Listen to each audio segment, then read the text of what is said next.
sommes en compagnie de Nolwenn, animatrice culturelle à Aviotte, bien évidemment à l'église de Aviotte.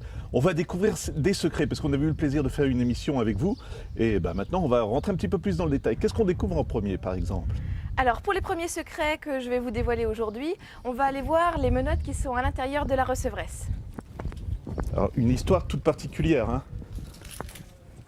C'est vrai qu'on peut se poser la question, pourquoi des menottes à l'intérieur d'un bâtiment religieux, qui plus est à l'extérieur, comme ça, qui sont encore là depuis peut-être plusieurs siècles.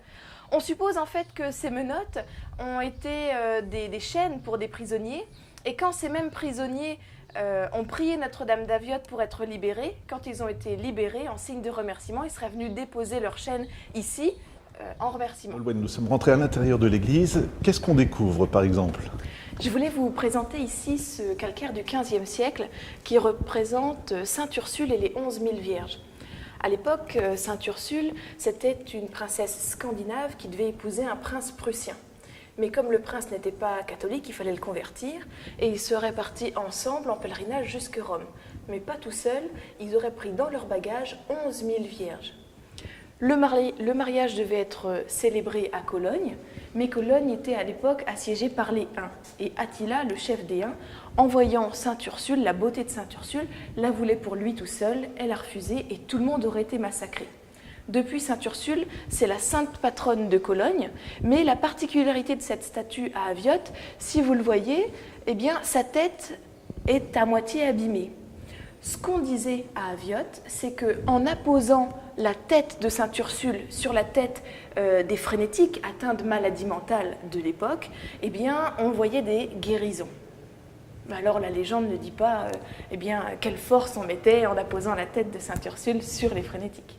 Voilà, Nolwenn, on vient de monter quelques marches. Qu'est-ce qu'on va découvrir maintenant? Alors après ces quelques marches, on arrive dans une pièce qui est relativement étrange puisqu'à l'intérieur de celle-ci, vous avez une grande cheminée. À la base, cette petite pièce aurait été construite pour loger les financiers, ou du moins les personnes qui géraient les finances pour la construction de l'église. Quand l'église a été terminée, eh bien, cette petite pièce aurait été transformée en loge un petit peu spéciale pour les seigneurs de passage, qui avaient justement vu, après, sur l'intérieur du chœur, grâce à ce magnifique oculus, que l'on remarque bien, construit après la construction de la pièce. Je sais qu'il y a eu de nombreux embellissements qui ont été financés par de grands mécènes, notamment le dernier qui pourrait être Charles Quint avec la chapelle Saint-Jean, mais c'était plutôt utilisé comme une pièce où on pouvait être bien au chaud et quand même suivre l'office. Alors justement, il y a une légende qui raconte que si on grimpe à l'intérieur du conduit de cheminée, on peut arriver encore à une autre pièce secrète qui serait au-dessus. Mais je m'y suis jamais risquée.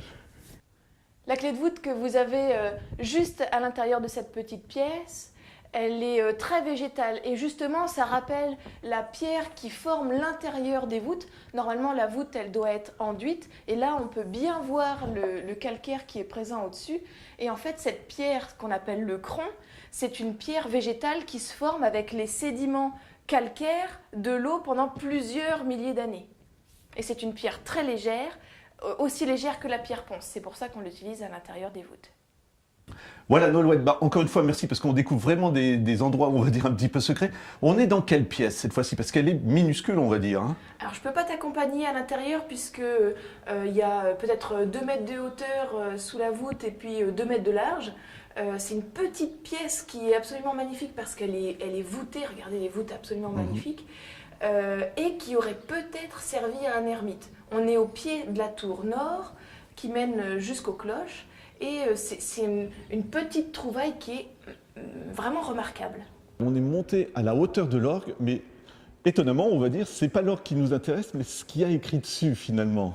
L'orgue a un buffet du XVIIIe siècle, c'est un orgue de style baroque, et sur toute la surface de l'orgue, il y a des inscriptions.